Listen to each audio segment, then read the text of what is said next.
Now example 18. Example 18 says that f is a function from real number to real number, ठीक है, by f(x) is equals to x plus 10.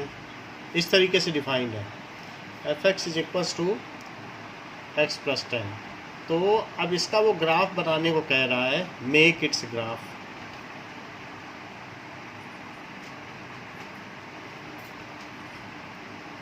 Okay, sketch the graph of this function. तो इसके दो value ले लीजिए, graph बना दीजिए.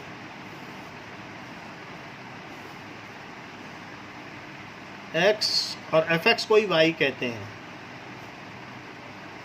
अगर हम इसमें 0 रखेंगे तो 0 रखने पे f(x) क्या आएगा, 10 आ जाएगा, ठीक है.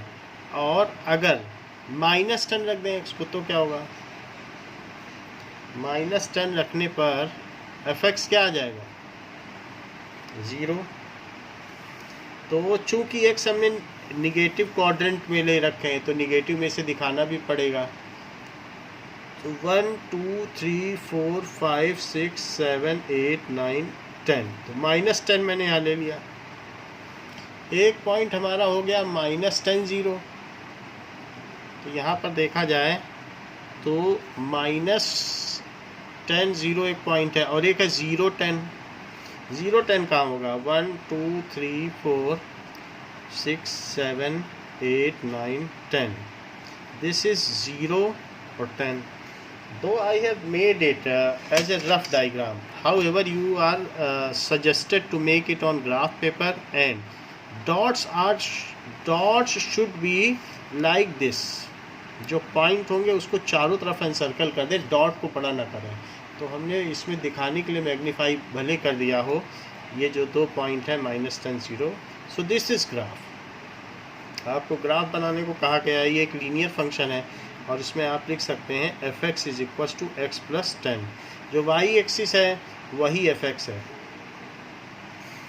तो अब यहाँ पर x डैश ओरिजिन और ये हो गया, दोनों कोऑर्डिनेट दिखा देने हैं, and this is the graph. Okay, so ये एक लीनियर फंक्शन है. Such function is linear function. अगर हम इसे ध्यान से देखें तो ये जो हमारा फंक्शन है, तो above function is linear function, ठीक है. This is linear function. तो लीनियर फंक्शन किस तरीके का होता है, मान लीजिए y is equals to mx plus c. So ये general form of linear function है, is general form of linear function.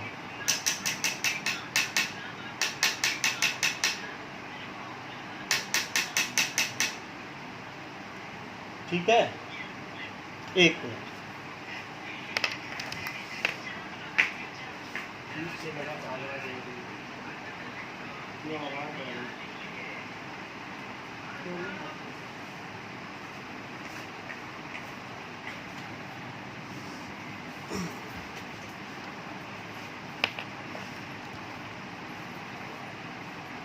Let us सी कि ये किस तरीके से है.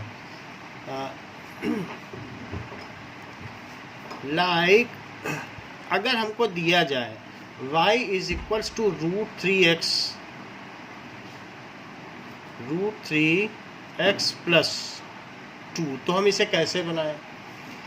एक तो ये √3 है, तो यहाँ पर अगर मैं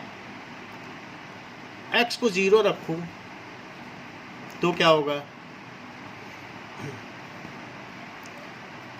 now x and y, x को 0 रखने पर y की वैल्यू कितनी हो जाएगी, 2 हो जाएगी, ठीक है. और इसी तरीके से अब ज़रा देखिए कि जैसे कोई फंक्शन होता है तो और भी कुछ वैल्यू रखी जा सकती है। मान लीजिए मैं 1 रखूँ, तो 1 रखने पे क्या हो जाएगा, √3 + 2। √3 कितना होता है, 1.732 + 2, तो ये कितना होगा 3.732। तो 1 पर 3.732 हो जाएगा। तो मैं ये दोनों पॉइंट प्लॉट करता हूँ। 0 पे मैंने 2 प्लॉट किया और 1 पे कितना प्लॉट किया, 1 पे एक तो 3 है और 3 के बाद 4 है, तो 1 2 3 4। 1 पे मैंने 3.7 किया। देखो 1 पे कितना किया है, √3 + 2, तो ये किस पर किया है, that is the value of y when x is 1। ये इतनी बात समझ में आ गई। अब इन दोनों पॉइंट को मिला दो, इसको मिला दो, तो ये हमारा ग्राफ बन गया। अब जरा देखिए, फॉर दिस ग्राफ अगर मैं देखूं यहाँ पर एक ये जो एंगल है वो कौन सा एंगल है, क्या वही एंगल ये भी है, क्या ये करस्पॉन्डिंग एंगल है, बताइए। Yes sir. अच्छा, इसको नीचे ले जाओ, तो ये 1 है ना, क्योंकि 1 पे ही तो मैंने बनाया है। ये 1 पे है कि नहीं, तो ये लेंथ 1 हुई और ये लेंथ कितनी है बताइए, ये लेंथ 2 है, तो ऊपर वाली लेंथ कितनी हुई, 2 नहीं हुई, क्योंकि ये √3 + 2 है ना टोटल लेंथ। तो ये पूरी यहाँ से यहाँ तक की लेंथ कितनी है बताओ, √3 + 2 है और नीचे 2 है, तो ऊपर कितनी बची,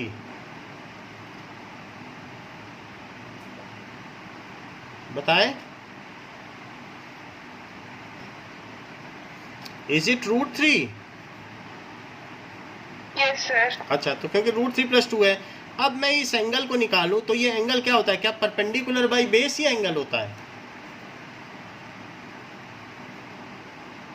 yes sir. That is y/x। ये कितनी वैल्यू आएगी, ये y है और ये x है, दैट इज √3/1।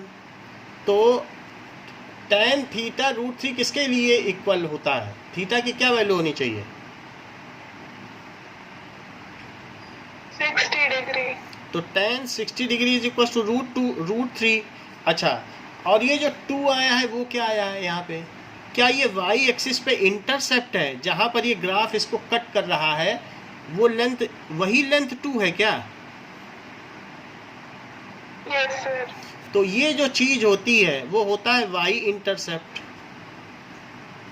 मेरा कहने का मतलब है कि c क्या है, क्या ये y इंटरसेप्ट है, और m क्या है, m है slope 60 degree, that is tan theta को m कहा जाता है। स्लोप यहाँ कितना है बताइए, y/x, तो ये m को क्या कहा जाएगा, slope, m will be slope, जिसको कि हम कैसे पता कर सकते हैं, y/x करके। तो हमने ये ग्राफ बना दिया, लेकिन अगर आप जब इस चैप्टर के अंत में पहुंचेंगी तो आप इस तरीके की चीज़ें नहीं करेंगे। आपको मालूम है y is equal to √3x + 2। अब मान लीजिए कि अगर आपको ग्राफ बनाना हो तो आप यहाँ से देख लेना कि y इंटरसेप्ट कितना है, क्या 2 है, यस सर। तो आप यहाँ 0 2 लिख देना और 0 2 से बस 60 डिग्री उठा देना, बन गया ग्राफ। ना एक इधर पॉइंट चाहिए, ना कुछ पॉइंट चाहिए था क्या आपको, उठा दो 60 डिग्री, बन गया ग्राफ। बोलो समझ में आ गई बात। तो y is equal to mx + c जिसे पता है, उसको ग्राफ के लिए पॉइंट की जरूरत नहीं चाहिए। These are the bygone days when we are taking 2 points and making graph. Now we need only slope and y intercept. अच्छा, ये लेंथ x इंटरसेप्ट है, इसका भी पता किया जा सकता है। और ये जो कोई भी ग्राफ होगा लीनियर ग्राफ, या तो वो इधर काटेगा, इधर काटे तो x इंटरसेप्ट इधर हुआ, इधर काटे तो x इंटरसेप्ट इधर हुआ, चाहे कहीं भी काटे x और y एक्सिस को कहीं ना कहीं तो काटेगा। तो ओरिजिन से वहाँ तक की जो लेंथ हो उस चीज़ को कहते हैं with sign, is called x and y intercept. ठीक है, सो ये चीज़ है, विद साइन हमेशा लेना, ठीक है। तो ये y इंटरसेप्ट हो गया। अब जैसे देखो, मैं अगर आपसे ये कहता हूं कि y is equals to X plus two, तो क्या बिना पॉइंट लिए आप मुझे बता सकती हो y is equals to X plus two कि मैं क्या करूं? स्लोप कितना है बता दो।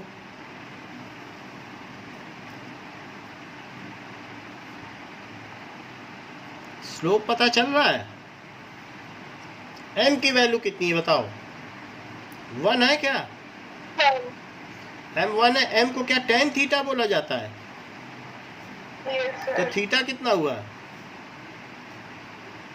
45 degree. हाँ, tan थीटा इज 1 की वैल्यू होती tan 45 डिग्री, तो थीटा कितना हो गया? बोलो, बात समझ में आ गई? और c कितना Yes, है? sir. अगर मैं मान लीजिए इसे y is equal to M X plus C करके करूँ, आखिरी लाइन है आपके इस पेज की, 44 पेज की लास्ट लाइन, इसको अच्छे से समझना पड़ेगा। एक क्वेश्चन दिया है इसका, एग्जाम्पल 20। तो c कितना हुआ? y इंटरसेप्ट 2 है, तो हमने 2 पे y इंटरसेप्ट ले लिया 0 2। अब मैं क्या करूँ बताओ? यहाँ 45 डिग्री यहाँ से बस उठा दो, यही काम आपको करना है, फिर जहाँ जाए सो जाए। कभी अगर आपको कोई ये कह दे y is equal to 1/√3x plus two ना बोले, चलो -2 बोल दे, तब क्या करोगी?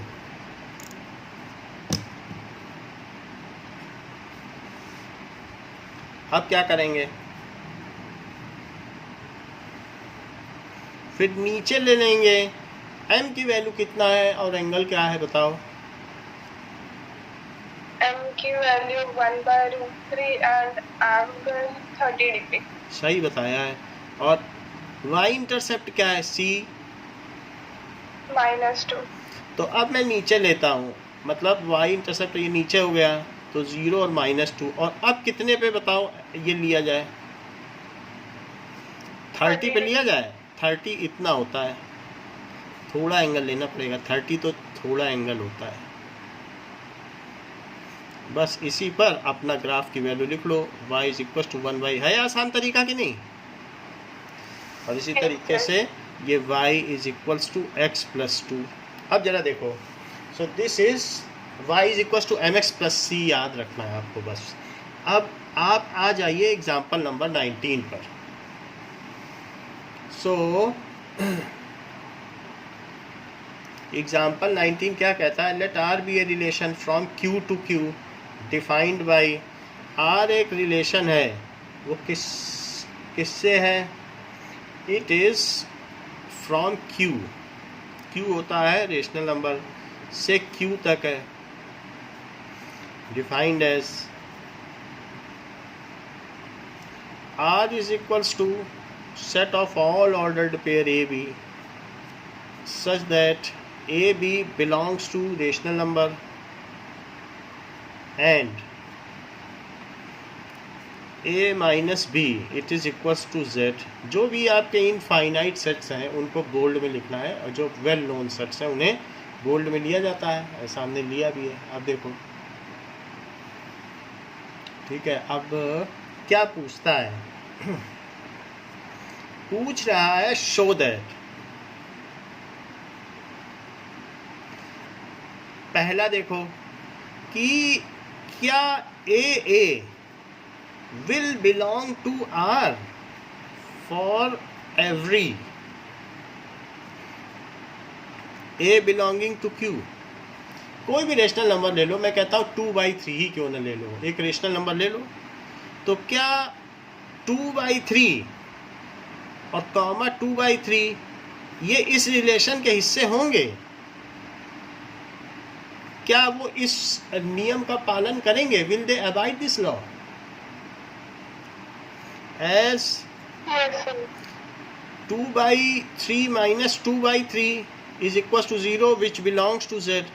तो ये सभी के लिए सही होगा। तो जब किसी का अपने के साथ जो संबंध हो, that is called symmetric relation. जैसे ए बी को प्यार करता है, तो क्या कोई अपने से नफरत करता है क्या? अपने से ही कोई नफरत करने लगेगा क्या?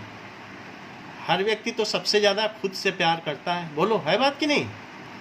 तो ये रिलेशन खुद पे भी लागू होता है। अगर ये रिलेशन होता इज मदर ऑफ, तब क्या ये खुद पे लागू होता? नहीं होता। ए इज ग्रेटर देन बी, तब क्या खुद पे लागू होता? नहीं। अच्छा, ए मतलब ए इज कॉन्ग्रुएंट टू बी, तो क्या कोई चीज खुद के कॉन्ग्रुएंट होती है? कोई ट्रायंगल या कोई पॉलीगन? तो वो रिलेशन रिफ्लेक्सिव होता है। इफ ठीक है, every element can be related to self by the given condition, then it is, इसको क्या कहेंगे? It is congruent, have same number of pages. क्या किसी बुक में उसी बुक के बराबर पेज होंगे?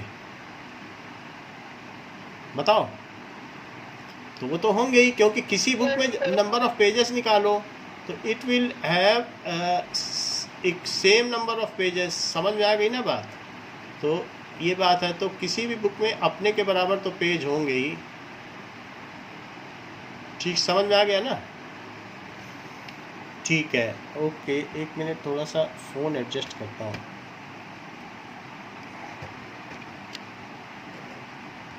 अभी एक शेडो आ गई।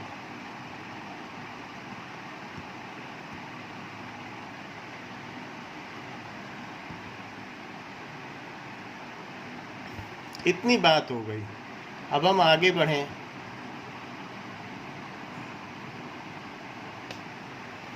ठीक है, सो इस रिलेशन को हम क्या कहेंगे? ये कौन सा रिलेशन है बताइए? If every element of set can be related to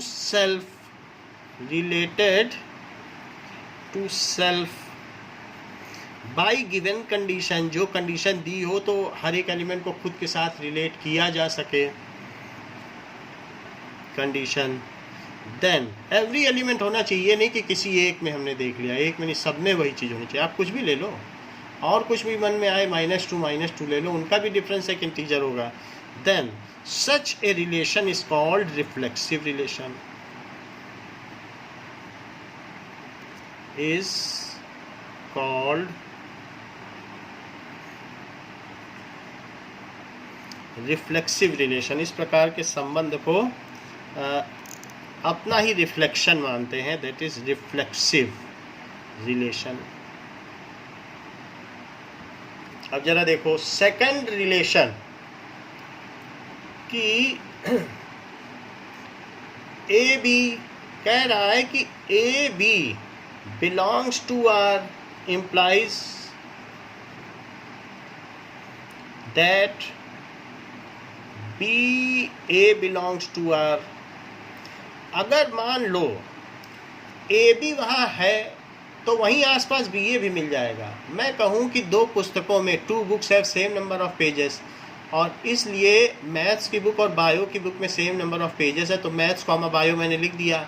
अच्छा, थोड़ा आगे चलने पे मुझे बायो कॉमा मैथ भी लिखा मिला, क्योंकि bio book will also have same number of pages like maths book, क्योंकि जब मैथ के पेजेस बायो के बराबर हैं तो बायो के पेजेस भी मैथ के बराबर होंगे। बोलो है बात कि नहीं? समझ? अच्छा, ए लव्स बी, क्या ये रिलेशन बी लव्स ए को इम्प्लाई करता है? No, sir. हाँ, ए बी को प्यार करता हो, लेकिन क्या पता बी ए से नफरत करता हो।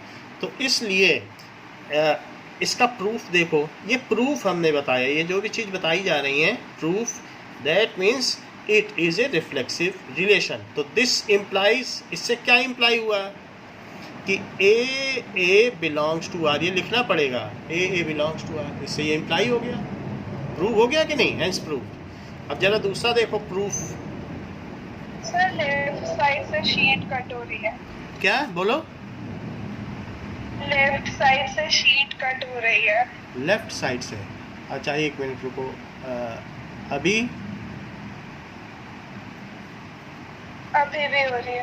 अच्छा ठीक है, एक मिनट, अभी ठीक है?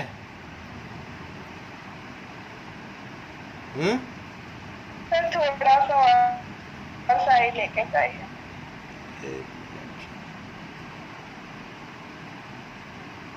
ये सर अब ठीक है।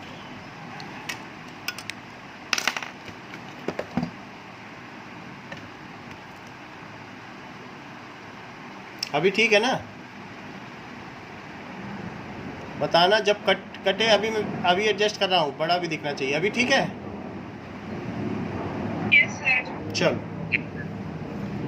Late A B belongs to R. हमने मान लिया A B belongs to R है। इससे क्या इम्प्लाई होता है कि A minus B belongs to Z. भाई जब ये इसका एलिमेंट हो गया है, जब इसकी इतनी किस्मत हो गई कि वो ए बी का एलिमेंट, ये रिलेशन का हिस्सा हो गया है, तो ज़रूर वो उस रिलेशन को अवॉइड करता होगा, तभी तो उस रिलेशन का हिस्सा बन पाया है। बात कि नहीं? How it became the element, तो ए माइनस बी जेड रहा होगा तो बन गया। तो क्या इससे ये भी इम्प्लाई होता है कि बी माइनस ए भी जेड होगा? भाई ए माइनस बी का डिफरेंस इंटीजर है, तो बी माइनस ए भी जेड ही होगा। 4 माइनस 2 भी इंटीजर, 2 माइनस 4 भी इंटीजर। बोलो, तो इससे क्या इम्प्लाई होता है यस सर। कि B A belongs to R. तो ए बी अगर होगा तो बी ए भी होगा। मतलब जितने एलिमेंट, अगर एक है तो उसका काउंटर पार्ट भी वहाँ होगा। तो इसका मतलब है दिस रिलेशन इज सिमेट्रिक, यानी ए का बी से जो संबंध है वही बी का ए से भी संबंध है। इस तरीके के संबंध को क्या कहते हैं? Symmetric relation. तो ये प्रूव तो हो गया है। अब इस रिलेशन को क्या कहते हैं कि A B belongs to R implies B A belongs to R. That is A B belongs to R implies BA belongs to R, then such relation, अगर मान लो 4 के लिए मिल गया, 2 4 का 4 2 मिल गया, 1 3 का 3 1 मिल गया, लेकिन 2 7 का 7 2 ना मिला, तब क्या करोगी? तब भी सिमेट्रिक मान लोगी क्या? बताओ कि नहीं मानोगे? हाँ, फॉर ऑल ए बी, तो for every A B belonging to A, कोई एक सेट है, गिवन सेट, तो सबके लिए होना चाहिए। ये नहीं कि 2 के लिए तो मिल गया और किसी के लिए नहीं मिला तब हम मान लें, ऐसा नहीं करना है। सबके लिए जितने भी हैं उनका उल्टा मिले। हम ये नहीं कह रहे कि सारे वहाँ हों, बट जितने भी उसमें आप आए हैं उनका उल्टा तो वहाँ होना चाहिए। तो उस रिलेशन को क्या कहते हैं? देखो, एक रिफ्लेक्सिव बताया और एक क्या बताया? सिमेट्रिक। अब तीसरा बताने जा रहे हैं, दैट इज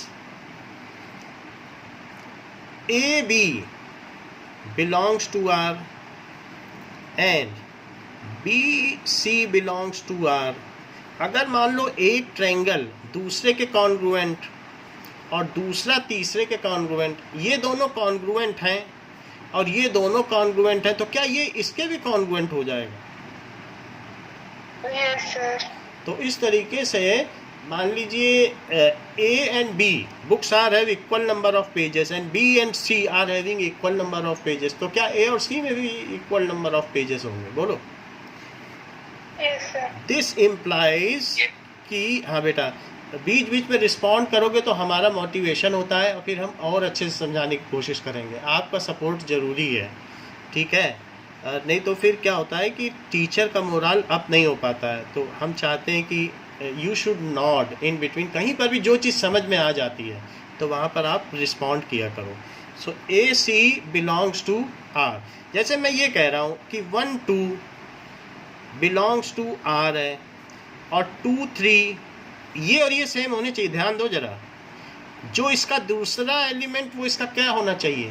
पहला ए बी, जो इसका सेकंड एलिमेंट है वो इसका क्या है बताओ? First element. देख लो, 1 2 belongs to R, 2 3 belongs to R, और इससे क्या इम्प्लाई हो जाए बताओ जरा, बोलो। अमानशी 1 and C belongs to R. बोलो। 1 3 belongs to R, 3 belongs to R. ठीक है, यानी वो 2 को ट्रांजिट कर गया, 2 को क्या कर गया, बाईपास कर गया। तो इस तरीके के रिलेशन को क्या कहेंगे, जैसे ये बीच वाले ट्रायंगल को ट्रांजिट कर गया, इसने इससे रिलेशन बना दिया। तुमने किसी से दोस्ती की, उसने किसी से दोस्ती की, बीच वाले को तुम हटा दो, कह दो हम तो अब उससे दोस्ती करेंगे, तो तुमने उसको बाईपास किया कि नहीं, बीच वाले को। तो इस तरीके से such relation is called transitive relation. Such relation is called transitive relation.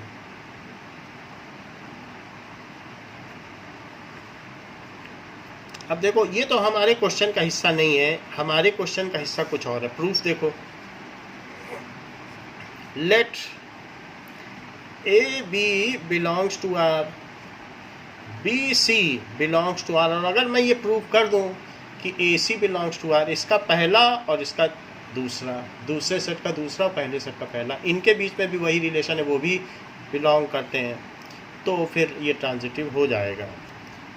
This implies A minus B belongs to Z. अगर ये इसका हिस्सा है तो इनका डिफरेंस एक इंटीजर रहा होगा।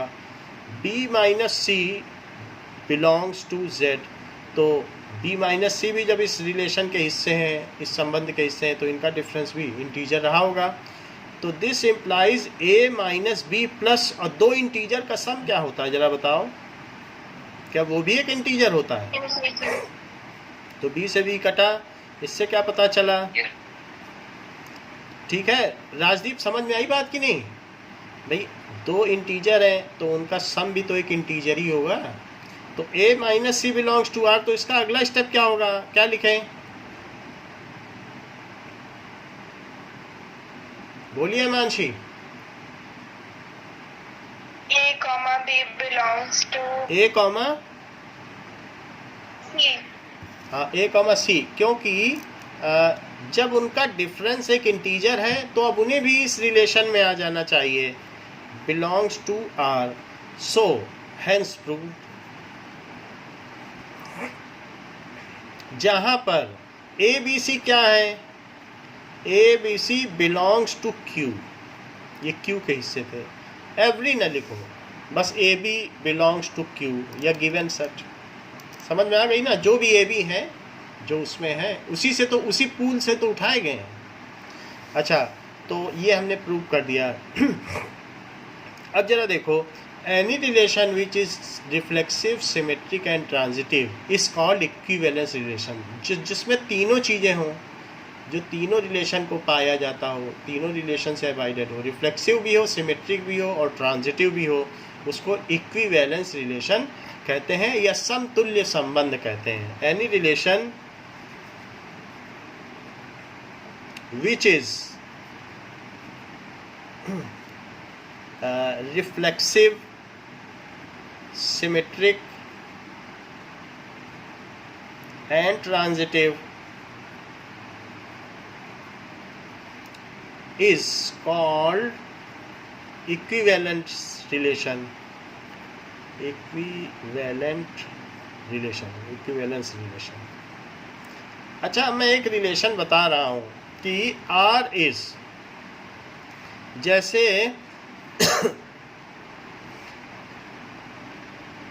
L is set of lines, बहुत सारी लाइंस है, straight lines, and R is a relation in L, उसी लाइन में है कि R is a relation of line L1 L2। तो वो इसके इससे तभी हो पाएंगे जबकि L1 is parallel to L2, L1 is parallel to L2। Rajdeep ये बताओ कि गलत हो या सही, बताया जरूर करो। तो क्या ये रिलेशन रिफ्लेक्सिव है?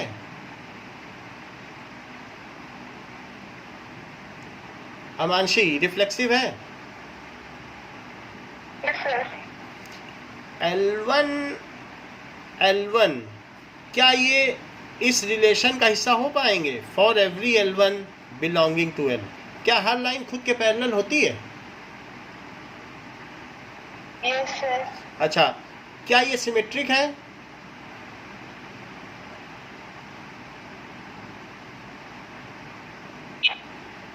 हाँ या नहीं? देर मत लगाओ, क्लास छोटी होती, कवर ज्यादा करना होता है, बोलो।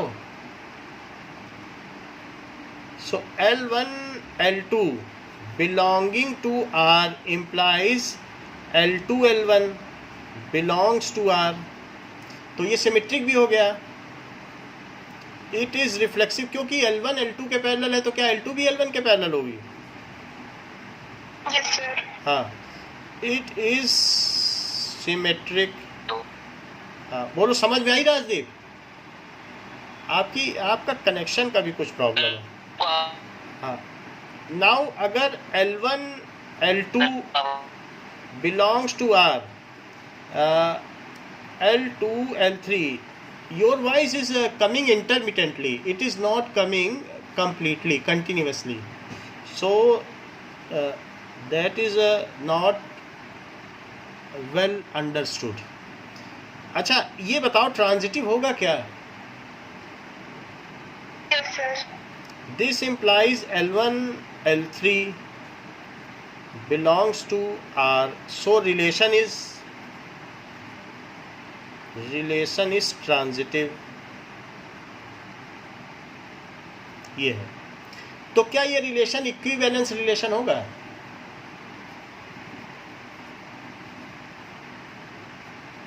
बताएं।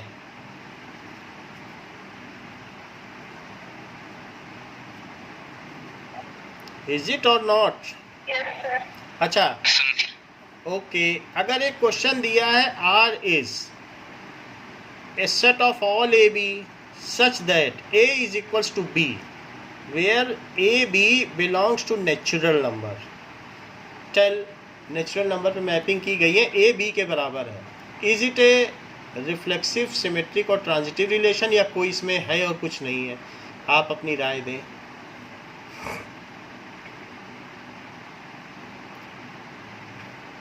बोलो अमांशी।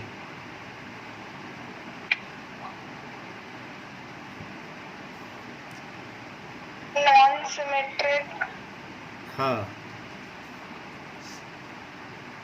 सिमेट्रिक है, रिफ्लेक्सिव है। Okay, now let us come to. Symmetric हाँ है. ठीक है, तो ये इक्विवेलेंस रिलेशन हुआ, तीनों ही होगा ये, क्योंकि इक्वलिटी है, तो इक्वलिटी ए बी के इक्वल होगा, ए के भी इक्वल होगा, और A B equal B C equal, तो A C equal. Example 20, let F is equals to 1 1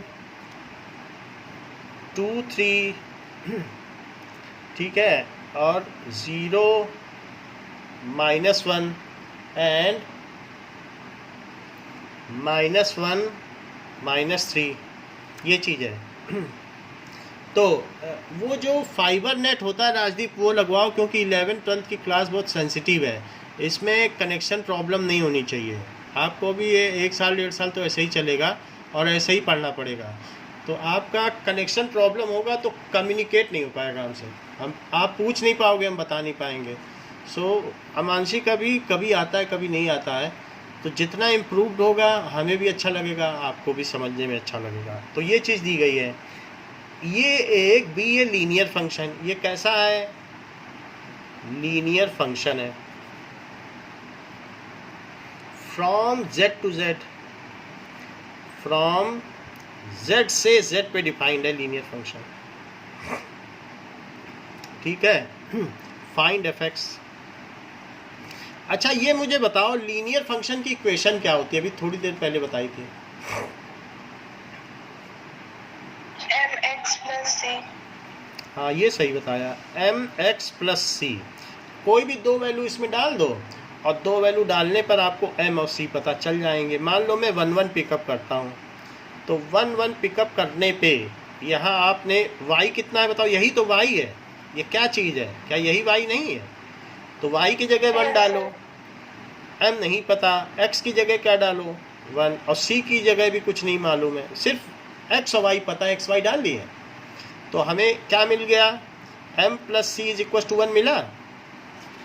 अब सेकेंड वैल्यू डालो, तो सेकेंड वैल्यू डालने पर क्या होगा, मान लो मैं इसमें अब 2 3 डालता हूँ, तो 2 3 डालने से क्या हो जाएगा, 3 डालो y की जगह, देखो 3 डाला यहाँ, और 2 किसकी जगह डाल दो, ये, तो 2m प्लस c कितना आ गया 3, और ये क्या है m plus c is equal to 1, तो यहाँ लिखो m plus c is equal to 1। तो ये पहली इक्वेशन हो गई, उसको उसके नीचे लिख दिया।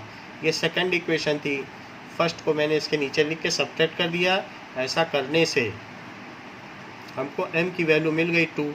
अब m की वैल्यू 2 आने पर हम c निकाल सकते हैं, क्योंकि m प्लस c 1 है और m की जगह 2 रख दीजिए, तो c क्या आ जाएगा -1। अब जब m और c आ चुके हैं तो इनको then it should be placed to the linear form equation of equation. तो हमारे पास इक्वेशन क्या बताइए, fx is equals to mx plus c, fx को y ही मानो। अच्छा, m की वैल्यू डाल दो, m की वैल्यू 2 डालना, और c की वैल्यू कितनी बताई -1। So fx is equals to 2x - 1 is desired linear equation. यही ऐच्छिक रेखीय समीकरण है, डिजायर्ड लीनियर इक्वेशन। अब अभी ये क्वेश्चन रुक नहीं रहा है, अब आगे भी पढ़ो, तो बस इतना ही पूछा गया, यहीं पे खत्म कर दिया। समझ में आ गई बात पूरी? Yes sir. चलो अब आते हैं एग्जाम्पल 21 पर। हाँ बोलो बेटा। राजदीप बोलिए। हाँ, कभी भी जो लीनियर इक्वेशन होती है वो क्या होती है, y इज इक्वल्स टू जैसे 2x प्लस 3, ऐसे कुछ ना कुछ x के साथ होता है, कुछ अलग से होता है। तो हम उसको जो ये जो कांस्टेंट है या कोफिशिएंट है, y तो कुछ नहीं है, जैसे पॉलिनोमियल को px लिखते थे 9th में, वैसे इसे fx लिख दो, और 2x है तो इसे mx लिख दो, और इसे c लिख दो। तो है वही कुछ जो हमने 9th में ग्राफ बनाए थे, वही है। तो y की जगह px, क्योंकि इससे डालने से वैल्यू आ जाती थी, यहाँ पर भी x डालोगे तो y ही आएगा, पॉलिनोमियल की जो वैल्यू हुआ करती थी। फंक्शन भी एक तरीके का पॉलिनोमियल है, पॉलिनोमियल खुद भी एक फंक्शन है। तो इस तरीके से fx है। अब हमने यहाँ पर जो जो भी x और y की वैल्यू थी, एक बार 1 1 डाल दी तो एक इक्वेशन आ गई, एक बार 2 3 डाल दी, देखो 2 और 3 डाली है तो दूसरी इक्वेशन डाली, दोनों को सॉल्व किया तो m और c आ गए, m और c की वैल्यू इसमें डाल दी तो इक्वेशन आ गई। बोलो बात समझ में आई? बताइए। अब देखिए एग्जाम्पल नंबर 21 एग्जाम्पल क्या कहता है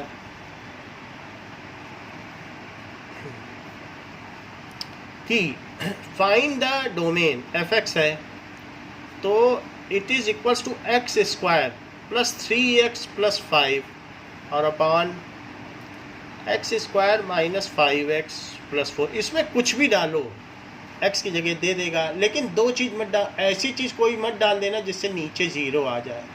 यानी मेरा कहने का मतलब नीचे 0 आ जाएगा तो इन्फिनिटी थोड़ी ना दे पाएगी कोई मशीन, इन्फिनिटी तो किसी के पास भी नहीं होता है, वो अनडिफाइंड है।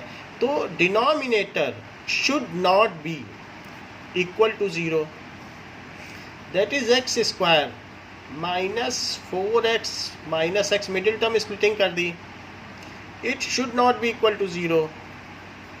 सो x माइनस 4 और -1 और x minus 4, it should not be equal to 0।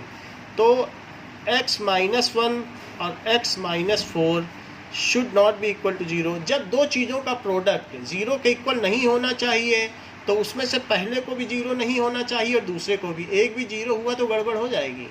तो इसका मतलब है कि x माइनस 1 को भी ना तो 0 होना चाहिए, एंड साथ ही साथ ये इंश्योर करो कि ये भी 0 ना होने पाए, तभी आपका इन्फिनिटी से बचोगे। तो x should not be equal to 1 and x should not be equal to 4. So for all values of x other than 1 and 4, so domain क्या हो गया? It is all real number और माइनस उसमें से किसे किसे हटा दो, सिर्फ 2 नंबर्स को हटा दो, 1 और 4 नहीं होना चाहिए ना. So for all real values except 1 and 4, ठीक है, the given function will give the products output देगा, ये मशीन आउटपुट देगी. तो ये इसका डोमेन हो गया जो डाल सकते हो. 1 और 4 डालना निषिद्ध है. It is prohibited to put 1 and 4. बोलो, समझ में आया? Yes, sir. आगे बढ़ते हैं. Example number 22. f is a function. f एक फंक्शन है. f इज डिफाइंड एज, तो रियल फंक्शन होगा. अब जरा देखो, f x is equals to 1 minus x. देख लेना आपकी बुक में मिसप्रिंट हो तो लिख लेना, मेरे में मिसप्रिंट था तो हमने लिख लिया है. अगर छपा है तो अच्छी बात है. ये लिखा हुआ है ना ये चीज़, यानी कि ये क्या कह रहा है, जैसे शोले पिक्चर देखी हो तो कहता है कि जो हाई स्कूल से नीचे पास हैं वो सब मजदूर बन जाओ, जो हाई स्कूल से ऊपर पास हैं वो अफसर बन जाओ, जो हाई स्कूल पास हैं वो क्लर्क बन जाओ. ऐसे बोल रहा है. उसका फ्लैट रूल है, 0 से नीचे तो उसको ये इस फार्मूले से ट्रीट करता है. कहता है अगर तुम 0 से कम हो, चलो इस मशीन से गुजरो. उसके अंदर 3 मशीनें फिट हैं. अच्छा, तुम 0 हो तो चलो 1 बन के निकलो. अच्छा, कह रहा है इनपुट की बात कर रहा है. 0 से ज़्यादा हो तो एक और हमसे ले के निकलो. So that is if you are greater than 0 then take 1 extra from me. ऐसा बोल रहा है. समझ में आ गई? 3 रूल्स हैं.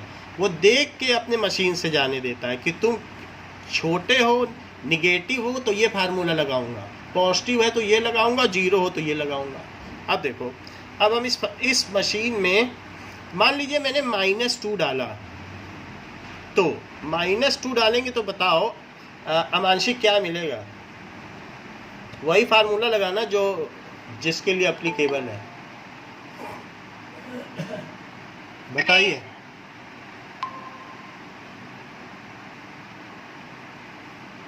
क्या मिलेगा? 3 मिल जाएगा. सही कह रही हो. और अगर मैंने 2 डाला तो क्या देगा?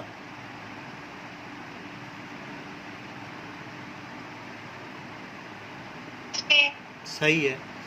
और 0 डाल दिया तो? हाँ. अब इस तरीके से हम एक टेबल बनाएं और टेबल से फिर हम एक ग्राफ बनाएं. तो अभी बहुत सारी 2 निगेटिव वैल्यू ले लो, क्योंकि ये लीनियर फंक्शन है तो इसलिए 2 वैल्यू लेने से काम चल जाएगा. ये भी लीनियर है, 2 लेने से काम चल जाएगा. अब देखो कि x और fx, मान लीजिए मैं -1 और -2 2 वैल्यू ले रहा हूँ. लीनियर फंक्शन है. लीनियर फंक्शन का मतलब जिस पर सिंगल पावर होती है वो सब लाइन ग्राफ देते हैं. लीनियर ग्राफ स्क्वायर होने पे पैराबोला देते हैं. अब देखो -1 पे कितनी वैल्यू होगी? ऊपर का फार्मूला लगाओ निगेटिव के लिए. 0. अच्छा, -1 पे आप सही बता रही हो? गलत तो नहीं हो जाएगा मेरा ग्राफ? बताओ. 2. अच्छा, -2 पे कितना देगा? 3. ठीक है. 0 पे कितना देगा? 1. 1 पे कितना देगा? 2. 2 पे कितना देगा? 3. चलो, अब हम इसका ग्राफ बना लें, क्योंकि जो भी 3 फंक्शंस दिए हैं वो सारे के सारे लीनियर ही हैं, तो हम उसका ग्राफ बनाते हैं. Now we will see. ऊपर वैल्यू देखते जाएंगे और वैसे उसका ग्राफ बना देंगे. देखिए,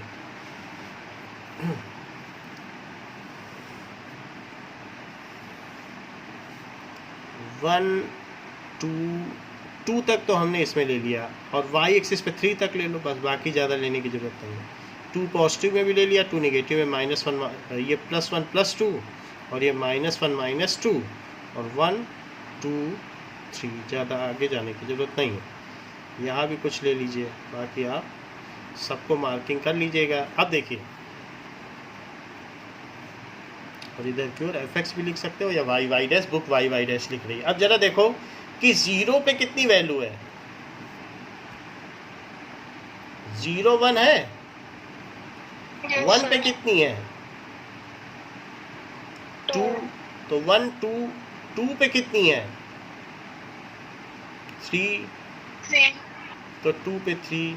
तो ये जो चीज़ है हम इसको यहाँ पे ऐसे बना सकते हैं, क्योंकि हम जानते हैं लीनियर ग्राफ है, कंटिन्यूअस होगा ही, ये हमने मिला दिया। अब देखो -1 पे कितनी वैल्यू है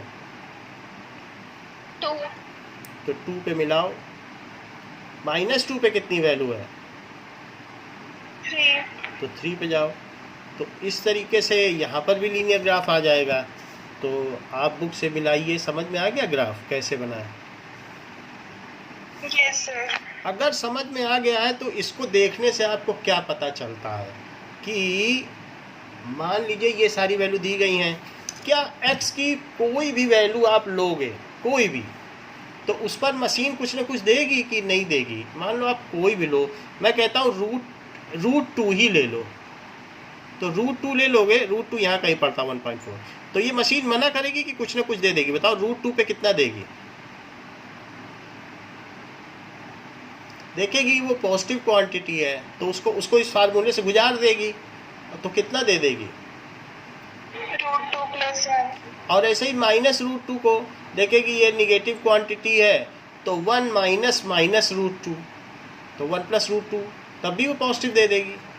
यानी वो निगेटिव पॉजिटिव में भेद नहीं करती है, वो सेम वैल्यू ऑफ y देती है। बोलो बात समझ में आ गई कि नहीं? yes sir, अगर -√2 भी डालोगे तो उसके लिए कोई उसमें भेद नहीं है, वो -√2 पे भी 1 + √2 दे रही है, और उसका काम है एक जैसी वैल्यू देना, निगेटिव हो चाहे पॉजिटिव हो। तो इसलिए √2 पर भी 1 + √2 दे रही है। ऐसा हम देख रहे हैं इसकी सिमेट्री से भी कि 1 पे जो दे रही है 2, इधर -1 पे भी दे रही है। अच्छा ये बताओ हर x पे ये कोई ना कोई वैल्यू दे रही है क्या? हमने तो इरेशनल भी ले लिया और उस पर भी इसने मना नहीं किया, तो इसका डोमेन क्या हुआ? रियल, हाँ, इसका डोमेन है it is equals to real number. अच्छा रेंज क्या हुई? क्या ये कभी निगेटिव इससे उम्मीद कर रही हो कि निगेटिव भी दे देगी? वैसे तो टेबल आपके सामने, निगेटिव तो हमें नहीं लगता दे पाएगी, हम तो निगेटिव भी डाल के देख चुके हैं। तो रेंज क्या हुई?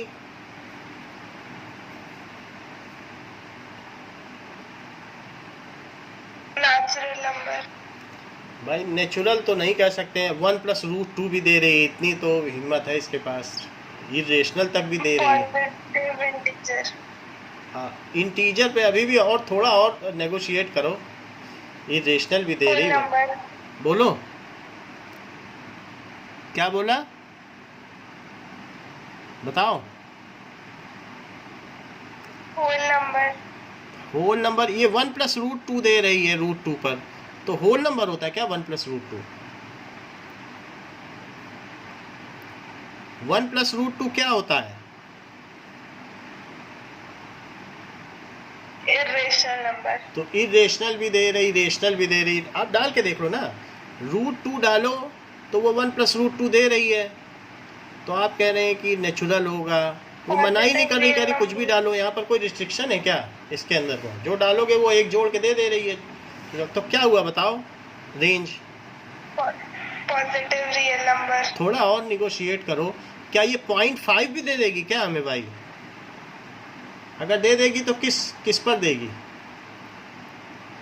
1 से कम पाने की उम्मीद है। इसके इधर भी 0 से ज़्यादा बढ़ रही है y की वैल्यू, इसके उधर भी 0 से ज़्यादा, ये 1 से ऊपर हुई जा रही है, 1 से ऊपर ही उठ रहा है भाई। अब देख लो कहीं पर भी किसी भी ग्राफ में, चाहे यहाँ आ जाओ यहाँ आ जाओ, मिनिमम तो इसकी 1 वैल्यू है कि 1 से कम भी y गया है। बोलो अब ग्राफ देख लो, 1 से कम गया है भाई क्या?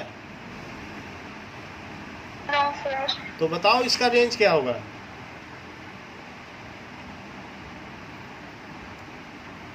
वन को शामिल करो 1 से इन्फिनिटी।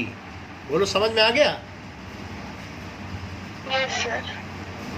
तो इस तरीके से हमने इसकी डोमेन और रेंज डिस्कस की। अब जरा देखो एक्सरसाइज पे आ जाओ। ओके, नाउ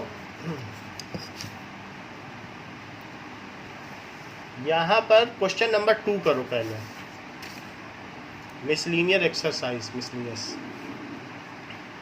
कुछ पोर्शन हमने पीछे का छोड़ा है, modulus function, signum function, identity function, वो लास्ट में कराएंगे, उसका इस चैप्टर से कोई लेना देना नहीं है, तो सब कुछ हम करा ही देंगे। क्योंकि चैप्टर आसान है तो आसानी से इसे चलने देते हैं, जब ख़त्म हो जाएगा तो वो तीनों चीज़ें भी समझ लेंगे। मिसलेनियस फंक्शन,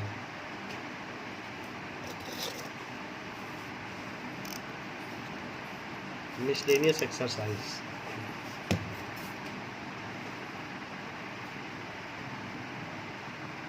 सेकंड क्वेश्चन करो।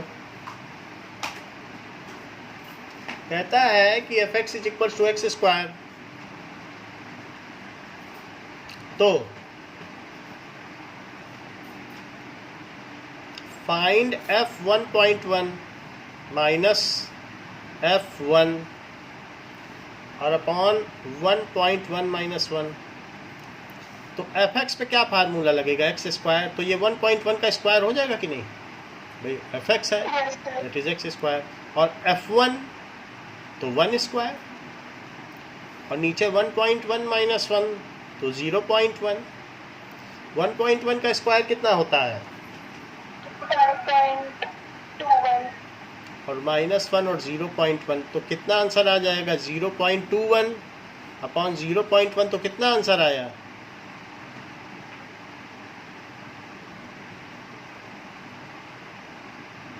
एक एक डेसिमल काट दो, 2.1 नहीं आया, एक डेसिमल उधर चलो, इसमें भी एक उधर चलो, ठीक है।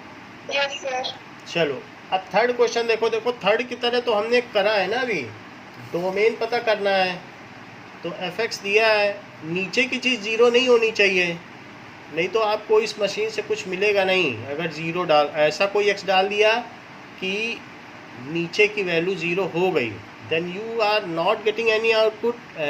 In addition to that machine will get erupted. तो अब x square minus 8x plus 12 should not be equal to 0, तो इसे किस तरीके से तोड़ दिया जाए, 6 दूनी 12, 6x minus 2x plus 12, x minus 6, x minus 6, तो क्या आ जाएगा,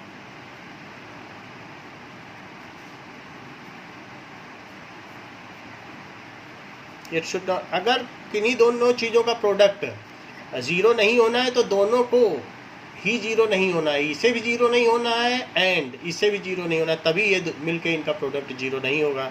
तो x minus 2 should not be equal to 0, बीच में एंड लगाना और न लगा देना, एंड x माइनस इसे भी ज़ीरो नहीं होना है, तो x को 2 नहीं होना है और साथ ही साथ x को 6 नहीं होना है।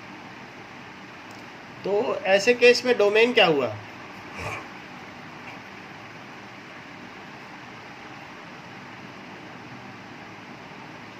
बताइए, that it is real number minus 2 और 6, ये चीज़ होनी चाहिए। समझ में आ गई बात। अब जरा देखो, नाउ 7th क्वेश्चन करो।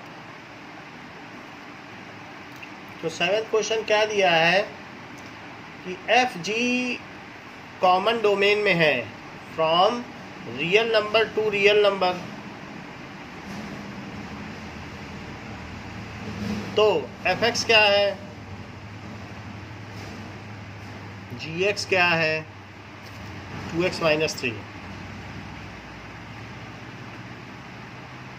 तो आपको बहुत सारी चीज़ें बतानी है, एक f plus G, F minus G और f by G, f plus G बताएं, सिर्फ f प्लस जी नहीं बताना है, f प्लस जी एक्स, तो वो क्या हो जाएगा, एफ एक्स प्लस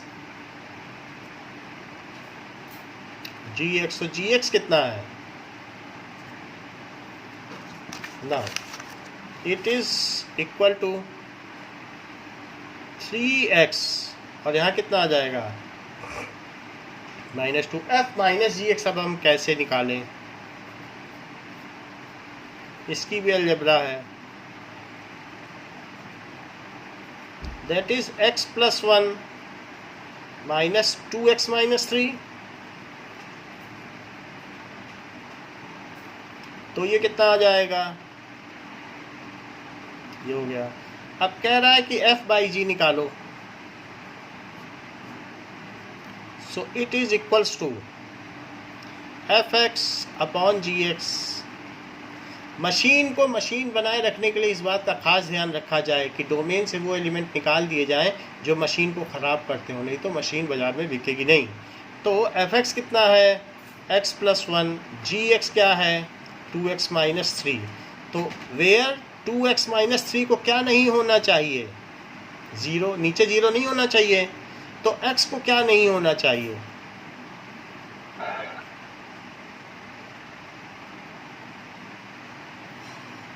बोलो, समझ में आ गया। Yes, sir. तो इस तरीके से है। बाकी 8th क्वेश्चन देखें। 8th क्वेश्चन वो y is equal to mx plus C है, लेकिन उसका नाम इन्होंने ax प्लस बी रख दिया है, थोड़ा सा नाम में बदलाव है, उससे हमें कुछ खास फर्क नहीं है।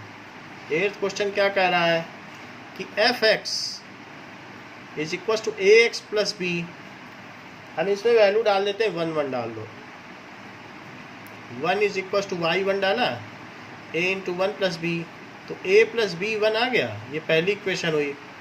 और अब और कोई एक वैल्यू डाल दो, 2 3 डाल दो, उसी तरीके का क्वेश्चन लग रहा है। तो इट इज़ 3 डाल दो y की जगह, तो a इंटू 2 प्लस बी, तो 2a प्लस बी कितना हो गया 3, ये सेकेंड इक्वेशन हो गई, उसी के नीचे पहली वाली लिख दो, इट इज़ 1। अब इन दोनों को सब्ट्रैक्ट कर दो,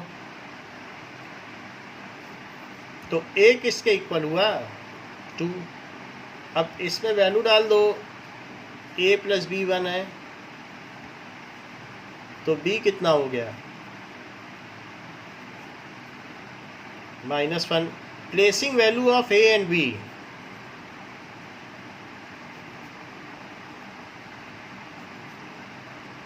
इन fx is equal to ax plus b, तो fx क्या हो गया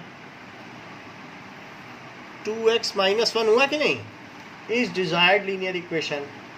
तो वैसे तो वो कह नहीं रहा है पता करने के लिए, बस a और b पता करने को कह रहा था, जो कि हमने पता कर दिया है। बोलो, बात समझ में आ गई। Yes, sir. a और b पता कर दिया है। बाकी भी क्वेश्चन आप इसमें देखोगी तो कर सकती हो, 9th 10th तो कर ही सकती हो। बाकी हम अगली क्लास में डिस्कस करेंगे। इस क्लास के लिए इतना ही, थैंक यू।